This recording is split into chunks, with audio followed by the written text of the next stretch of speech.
Fala Dev, meu nome é Lucas Uchoa, bem-vindo ao Debug.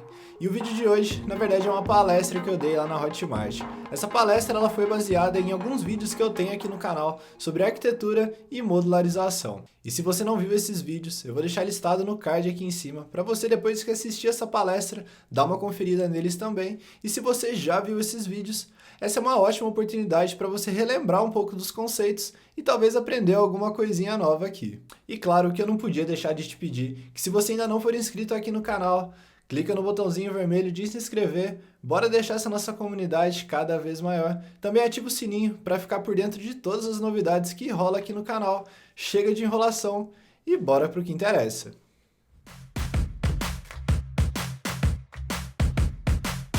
Então, boa noite, pessoal. Eu sou o Lucas Uchoa e a apresentação de hoje a gente vai falar como que a gente pode modularizar uma aplicação Android de forma simples e escalável utilizando o Clean com MVVM. E isso é basicamente o que a gente usou aqui no Sparkle, aqui na Hotmart, para modularizar a nossa aplicação e também um pouco de como a gente está usando a nossa arquitetura hoje em dia. A nossa palestra ela vai seguir da seguinte maneira. Primeiro eu vou me apresentar para vocês. Depois a gente vai falar um pouquinho sobre o que é a arquitetura de software, a gente vai falar um pouco sobre Clean, sobre o MVVM, como é que a gente pode juntar essas duas arquiteturas. Aí sim a gente vai falar sobre modularização e as vantagens que a gente tem quando a gente modulariza ou aplica uma arquitetura numa aplicação Android, os ganhos que a gente tem no nosso dia a dia. Então nada melhor do que me apresentar para vocês. Eu sou o Lucas Uchoa, eu trabalho com desenvolvimento Android desde 2014. Atualmente eu sou Team Lead e desenvolvedor Android aqui no Sparkle, na Hotmart.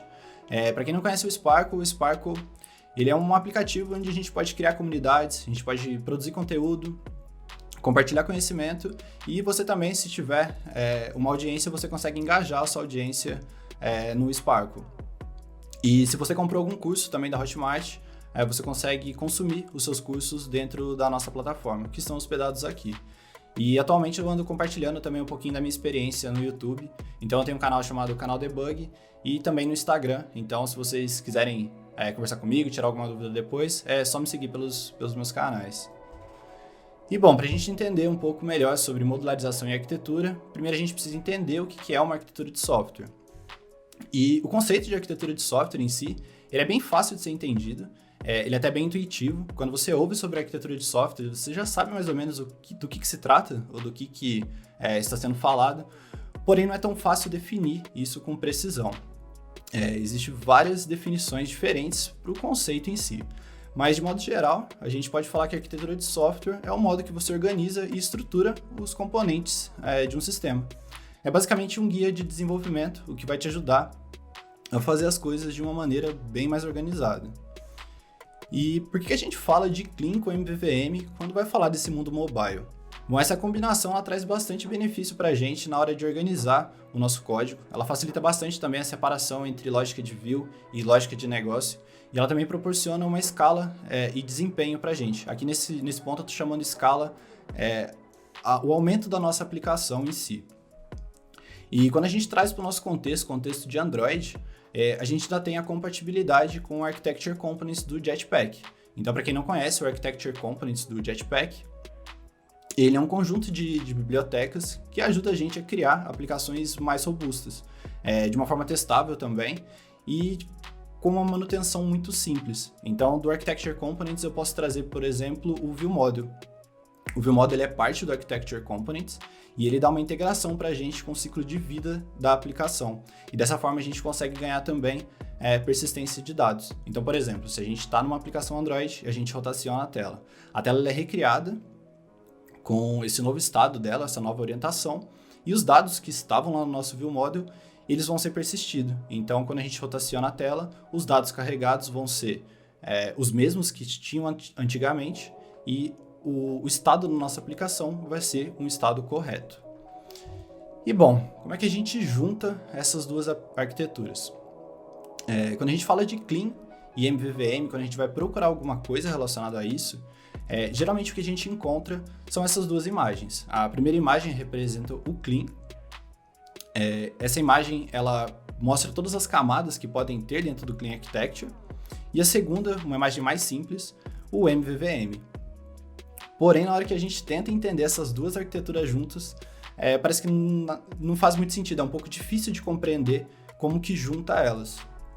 E para mim, quando falava de junção de Clean com MVVM, o que vinha na minha cabeça era mais ou menos isso. Duas coisas completamente diferentes, que faziam sentido sim, separadamente, mas na hora de juntar, não fazia tanto sentido assim. Saiu uma coisa meio estranha. E bom, para a gente entender a junção dessas duas arquiteturas, a gente tem que entender elas separadamente, então. Então a gente começa pelo Clean. Melhor a gente começar a entender pelo Clean Architecture. Então, falando um pouquinho sobre Clean Architecture. Quando a gente fala de Clean Architecture, a gente está falando de arquitetura limpa. A gente está falando de uma arquitetura em que os componentes delas são bem desacoplados. E o que significa um componente ser desacoplado? Significa que a gente consegue substituir parte dessa camada com bastante facilidade, sem ter muito trabalho. Isso resulta para a gente numa arquitetura, numa aplicação de fácil manutenção e também, por ser tudo bem desacoplado, a gente consegue ganhar bastante agilidade na hora de fazer teste. E para uma arquitetura ela ser considerada Clean Architecture, a gente tem que seguir algumas premissas. E as premissas são as seguintes. Primeiro, a nossa arquitetura ela tem que ser independente de framework. O que isso significa? A nossa arquitetura não pode depender de algum framework para que ela funcione. Os frameworks eles vão ser utilizados apenas como ferramenta da nossa arquitetura e não como parte da nossa arquitetura. A arquitetura ela tem que ser testável. Então aqui entra essa questão do grau de acoplamento da nossa arquitetura, porque a gente tem que conseguir testar cada parte da nossa aplicação de maneira separada e não deve depender de outros elementos para conseguir fazer esse teste. A gente também tem que ter uma independência de interface de usuário.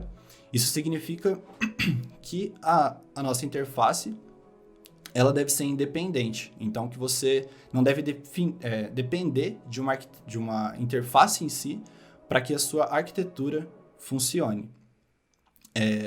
Ela tem que ser independente. E o mesmo serve para o banco de dados. A nossa arquitetura ela não pode estar atrelado a um banco de dados específico. Isso porque a gente pode, por exemplo, querer trocar o nosso banco de dados e isso não deve afetar a regra de negócio da nossa aplicação. A gente tem que conseguir fazer isso de uma maneira fácil. E, por fim, a nossa arquitetura ela também tem que ser independente de agentes externos. O que isso significa, novamente, é que a nossa arquitetura ela não pode depender de nada externo para que ela funcione. E é mais ou menos isso os pré-requisitos, né, para a gente ter uma arquitetura limpa. Mas mesmo assim ainda continua um pouco confuso. E quando a gente olha essa arquitetura, quando a gente traz isso para o mundo mobile, a gente consegue resumir basicamente nessas três camadas.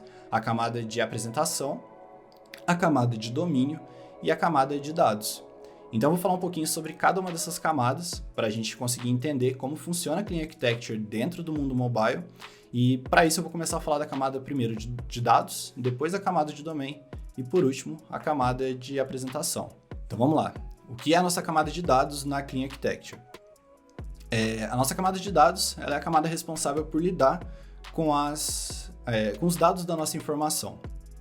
Então, aqui a gente pode pensar, quando a gente fala dados da aplicação, não só os dados que são armazenados internamente, mas qualquer tipo de dado que a nossa aplicação pode precisar para executar algum tipo de operação. Então, além do banco de dados local, a gente aqui está falando de um banco de dados remoto, um servidor, uma remote config, por exemplo, o nosso famoso shared preference, qualquer coisa relacionada a dados da nossa aplicação. A camada de domínio ela é a camada de regra de negócio da nossa aplicação. É nessa camada que fica armazenada a regra de negócio da nossa aplicação. E se você já estudou alguma coisa sobre Clean Architecture, você já deve ter visto que o tempo inteiro fala dessa tal regra de negócio, mas no final das contas, o que isso realmente significa para a gente? A gente pode simplificar a regra de negócio da nossa aplicação como sendo as regras da aplicação que precisam funcionar de acordo com as necessidades do nosso negócio. Então, eu vou usar como exemplo o Sparkle. No Sparkle, a gente tem uma tela de login. Como a gente faz esse login, os dados que a gente precisa para fazer esse login, é responsabilidade da camada de domínio. A camada de domínio que sabe como fazer um login. A gente também tem os usuários que compram cursos dentro da Hotmart. Os cursos que serão exibidos para esse usuário, como a gente recupera esses cursos, é uma responsabilidade da camada de domínio. Ela sabe como vai recuperar essas informações e exibir para o usuário. As regras relacionadas a isso. E a gente tem que a nossa camada de domínio, por ela ser relacionada à nossa regra de negócio, ela não deve conhecer a tecnologia. Então, no nosso caso, ela não deve conhecer nada relacionado ao Android. Ela tem que definir apenas como a aplicação funciona, como o negócio nosso funciona. Então, quando a gente fala que ela não conhece a tecnologia, a gente está falando que vão chegar dados puros para a nossa camada de domínio. Então, por exemplo, na minha tela de login, se eu estou recebendo o texto em um input text, eu vou receber esse texto nesse input text, mas porém, na camada de domínio, o que eu vou receber é apenas a nossa string. O input text ele é uma coisa relacionada à tecnologia em si. Então, a gente deixa isso lá na camada de apresentação. Por que a gente deixa essa camada de domínio mais pura? Aqui a gente pode pensar nas regras para se ter a Clean Architecture. Então a gente pode substituir a nossa interface e a gente não deve alterar a nossa regra de negócio. Se chegasse um input text aqui, por exemplo, eu não conseguiria apenas substituir minha interface. Eu ia ter que fazer alguma alteração na minha regra de negócio. Então isso é um antipadrão de arquitetura. E também na camada de domínio é onde a gente trabalha com as entidades do nosso negócio. E o que são essas entidades? As entidades são as representações do nosso negócio. Então, utilizando novamente o Sparkle como exemplo, o Sparkle ele é um app que possui comunidades. Então, uma comunidade ela é uma representação de algo do nosso negócio. Aqui eu posso falar também do usuário, posso falar de uma postagem ou de um curso. E muita gente confunde muito o Clean Architecture, essa camada de domínio, com a própria use case em si. Mas o que realmente importa aqui são as entidades. O coração da nossa arquitetura são essa combinação entre entidade e use case. E é isso que torna a nossa camada de domínio tão importante assim. E por último, mas não menos importante, a camada de apresentação, a Presenter, que é a camada onde fica a UI da nossa aplicação. E aqui as duas arquiteturas começam a se misturar um pouquinho. Então, antes de explicar essa camada de apresentação, vamos falar um pouquinho sobre o MVVM. Vamos entender melhor sobre o MVVM.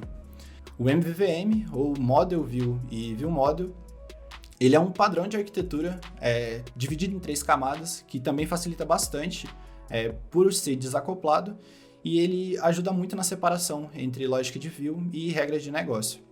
E, bom, como o próprio nome já diz, essas 3 camadas são a Model, o View Model e a View. E esse aqui é uma representação de um desenho que a gente pode encontrar quando a gente busca sobre MVVM. Mas a gente pode mudar um pouquinho esse desenho, eu vou inverter as ordens aqui, e a gente vai começar a falar, para entender melhor sobre essa arquitetura, a gente vai começar pela View, depois falar sobre o View Model e, por último, a camada de Model. E não se preocupa ainda com essa palavrinha notificação, que vai ficar mais claro o que ela faz mais para frente. Bom, a nossa camada de View. Como o próprio nome já diz, a camada de View é onde a gente encontra a interface da nossa apresentação. Ela é responsável por apresentar os dados para o usuário e também é onde o usuário consegue interagir com a aplicação. Então é aqui também que é tratado os estados da nossa aplicação. Digamos que a nossa aplicação ela tem algum estado de erro. A View nossa sabe como exibir esse estado de erro. Se eu estou buscando alguma informação e eu estou num período de carregar, num período de load, a nossa View ela sabe quando e como colocar esse load na tela e também quando retirar e apresentar a nova informação para o usuário. Então tudo isso é responsabilidade da nossa View. A camada de View Model no MVVM é a camada responsável por interpretar as informações que vêm da View e também por manipular as informações que serão mostradas para a View. O View Model também ele entende quais são os estados que a nossa View ela tem que estar em determinado ponto da nossa interação, do que está acontecendo com a nossa aplicação. Então, a gente pode falar que o View Model ele pega essas informações da View, ele entende o que está acontecendo com essas informações. Então, se acontecer um clique, o View Model ele sabe que ocorreu um clique, ele pega as informações e ele entende o que ele tem que fazer com essas novas informações. E aí ele altera o valor, ele altera o estado que a nossa View pode estar em um determinado momento. E por último, a nossa camada de Model. O nosso model é responsável pela regra de negócio da nossa aplicação no MVVM. Mas a gente já falou sobre a camada de móvel quando a gente fala da camada de domínio lá na Clean Architecture, né? Então é aqui que as duas arquiteturas elas se complementam. A gente faz o View Model do MVVM se comunicar com a camada de domínio da Clean Architecture. Então vamos entender como é que funciona a junção de Clean com MVVM. E isso daqui seria mais ou menos a representação que a gente tem de como que fica essa arquitetura depois que a gente junta. Então, na camada de apresentação do Clean, a gente passa a ter a nossa view e o view model do MVVM, a camada de domínio continua sendo a camada de domínio e a camada de dados a mesma coisa. E a gente pode dar nome aos bois aqui. A camada de view, ela vai ser uma camada que vai conter os fragmentos, os activities, os adapters, coisas relacionadas a view. O nosso view model vai ser o próprio view model, a camada de domínio vai ter as nossas entidades e use cases, e o repository vai fazer os acessos aos dados da nossa aplicação. Então, para entender como é que funciona esse fluxo de informação, eu vou adicionar um desenho aqui para representar um servidor, e a gente vai entender como ocorre o fluxo e a troca de informação entre esses diferentes pontos da nossa arquitetura. Então vamos supor que o usuário está fazendo alguma operação, ele realiza um clique na tela ou ele coloca alguma informação na tela. Essas informações são passadas para o ViewModel. O ViewModel ele interpreta essas informações e ele sabe exatamente qual o novo estado que a tela deve se modificar e também o que ele vai fazer com esses dados. Então, se ele precisar executar alguma regra de negócio, digamos que esse seja o nosso caso, ele vai mandar esses dados para a camada de domínio. A camada de domínio, por sua vez, ela recebeu esses dados do ViewModel, ela vai fazer um pré-processamento ou qualquer coisa que seja relacionada à regra de negócio que a gente precisa, e se ela precisar de algum dado, ela vai buscar esse dado na camada de data.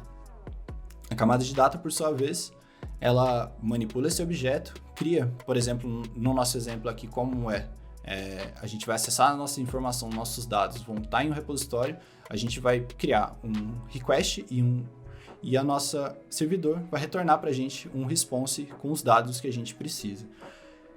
A camada de dados interpreta esse dado, vê se está tudo certo com ele, envia para a camada de domínio, a camada de domínio, por sua vez, envia para o ViewModel, e o ViewModel ele notifica a view que ocorreu algum tipo de alteração na aplicação. Esse padrão de notificação ele também é conhecido como Observer e Observable. O que isso significa? Significa que a view está observando uma variável dentro do nosso ViewModel. E se essa variável no ViewModel ela é modificada, a view que está observando vai saber que aconteceu alguma coisa e que ela precisa fazer algo relativo a essa mudança. Então ela pode desde trocar o estado da view, como também atualizar algum dado a ser exibido para o usuário final. Normalmente a gente usa, para fazer esse padrão de Observer e o Observable, no Android a gente utiliza o Live Data, que também é parte do Architecture Components. Então, beleza, a gente já entendeu sobre arquitetura, agora a gente tem que entender um pouquinho sobre modularização. E para entender sobre modularização, a primeira coisa que a gente precisa entender é o conceito de monolito e de módulos. E se a gente for pegar o significado de um monolito, o monolito é uma estrutura geológica, como uma montanha, por exemplo, constituído apenas de uma única parte maciça, de uma pedra ou de uma rocha, um pedaço único, né? Uma coisa muito grande. Se a gente for trazer isso para o nosso contexto de desenvolvimento, seria um bloco gigantesco de código. E os módulos, por outro lado, são aplicações que podem ser desenvolvidas e compiladas separadamente. E é aí que entra essa ideia de modularização. É a gente pegar esse monolito, essa parte de código muito grande, quebrar ela em módulos menores, onde a gente consiga desenvolver e compilar separadamente cada um desses módulos. E isso ajuda bastante a gente a escalar a nossa aplicação com muito mais facilidade. E também ajuda a gente na hora do tempo de build. O que o Gradle faz? O Gradle ele apenas builda os módulos que foram modificados. Então, se a gente tem um único bloco de código, qualquer classe que você mexe lá dentro, ele vai rebuildar o módulo inteiro.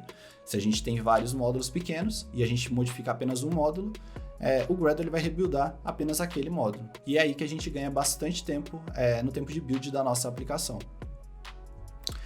E quando a gente fala da modularização em si, a gente pode seguir por duas estratégias. A gente pode seguir pela estratégia de separação por domínio, ou por separação de funcionalidades.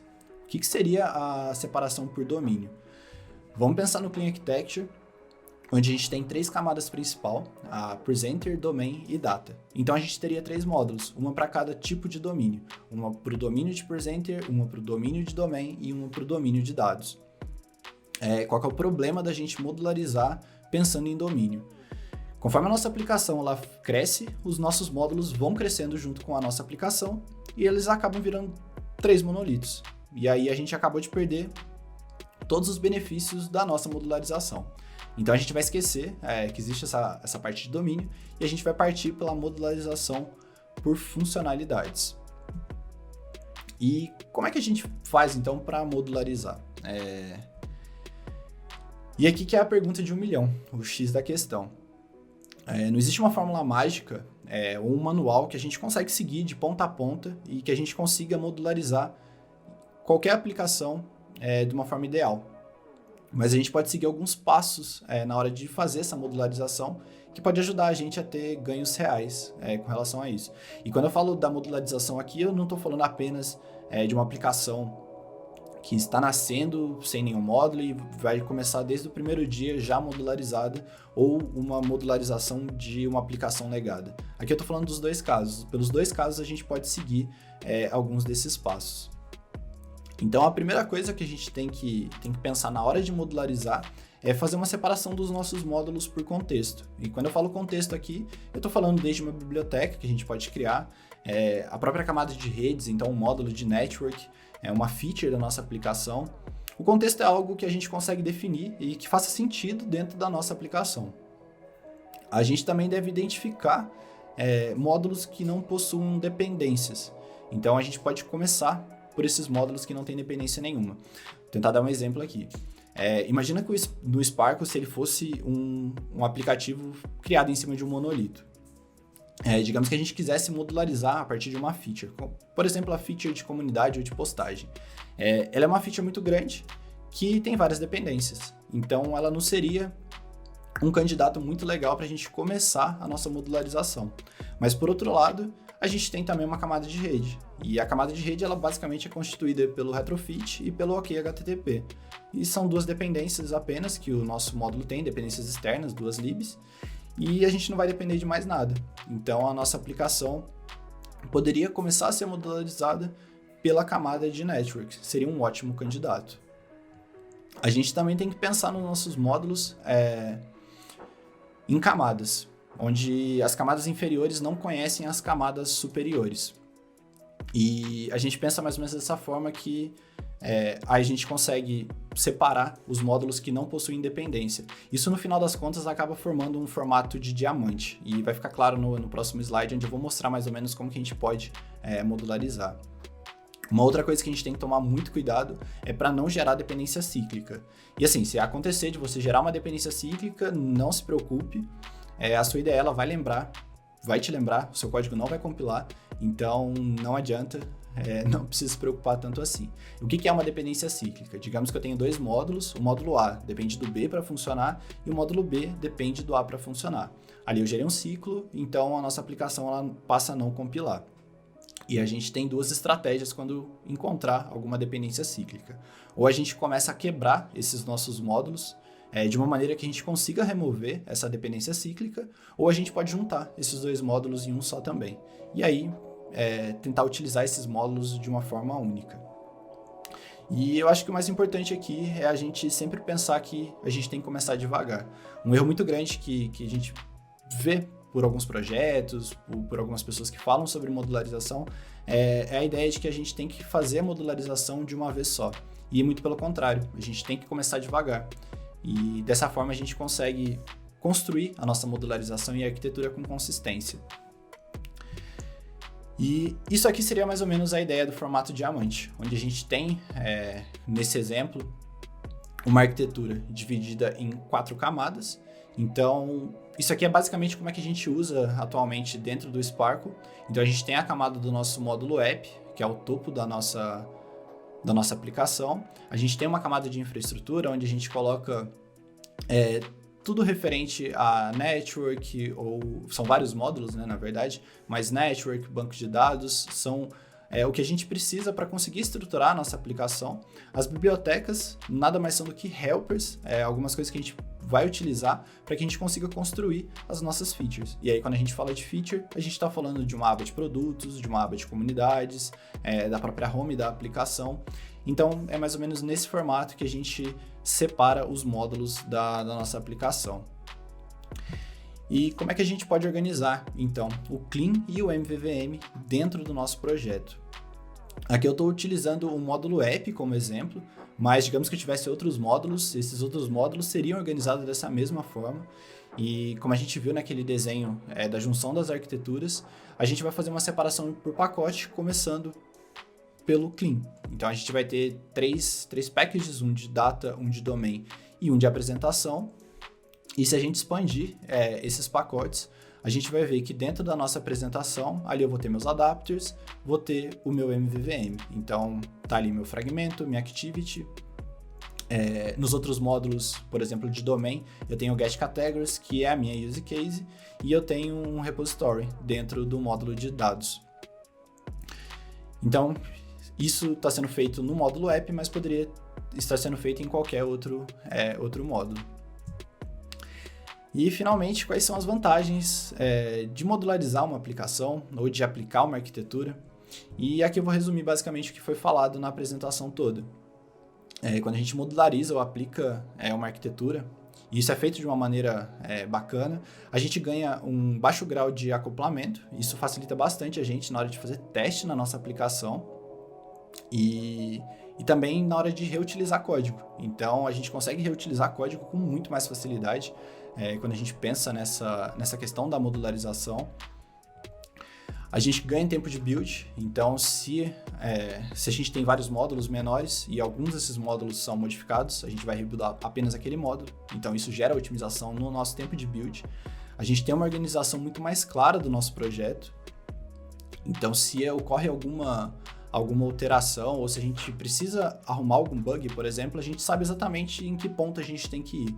A gente não fica tão perdido assim em um monolito onde todas as camadas estão entrelaçadas e está difícil de entender aonde está cada ponto da nossa aplicação. E eu acho que um dos pontos mais importantes é a questão da refatoração.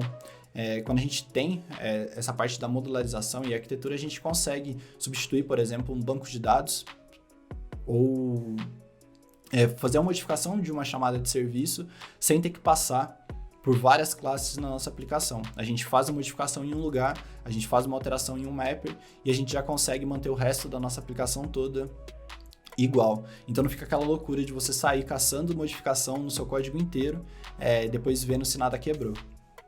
E, bom, é só vantagem, né? E então quando que eu devo fazer tudo isso? E talvez você nem deva fazer. E bom, eu passei a apresentação inteira falando das vantagens, falando sobre modularização, sobre arquitetura, para chegar no último slide e falar que talvez você não deva fazer modularização ou aplicar uma arquitetura no seu código. Parece um pouco de sacanagem, né? Mas a gente pode entender isso de uma maneira um pouquinho melhor. A modularização ou a arquitetura, ela gera custo para a sua aplicação. Então ela implica em aumento de complexidade no seu projeto. E, bom, ela não é uma solução mágica. Você só tem que fazer uma modularização ou aplicar uma arquitetura quando você vê benefícios reais e claros naquilo que você está fazendo. Caso contrário, talvez você não tenha o resultado que você deseja. A modularização, às vezes, ela pode gerar, ao invés de benefícios, algumas perdas na sua aplicação, o que, infelizmente, é bastante comum de acontecer. Um dos exemplos poderia ser o tempo de build. Ao invés de diminuir, se a modularização não for bem feita, o tempo de build ele vai acabar aumentando. E, bom, vale a pena sempre lembrar que, geralmente, uma aplicação ela começa como um único bloco e, a partir do desenvolvimento dela e a real necessidade de se criar outros módulos ou aplicar uma modularização, conforme a escala vai acontecendo, aí sim a gente vai quebrando e aplicando, colocando mais complexidade para tentar reduzir tempo de build e ajudar numa refatoração ou numa escala maior da nossa aplicação. Então, a última dica que eu tenho para te dar é que para periodicamente você tem que reavaliar a sua arquitetura e seus módulos. A ideia do processo de modularização ou arquitetura é um processo que tem que continuar vivo na sua aplicação o tempo inteiro, ela tem que estar presente no seu processo.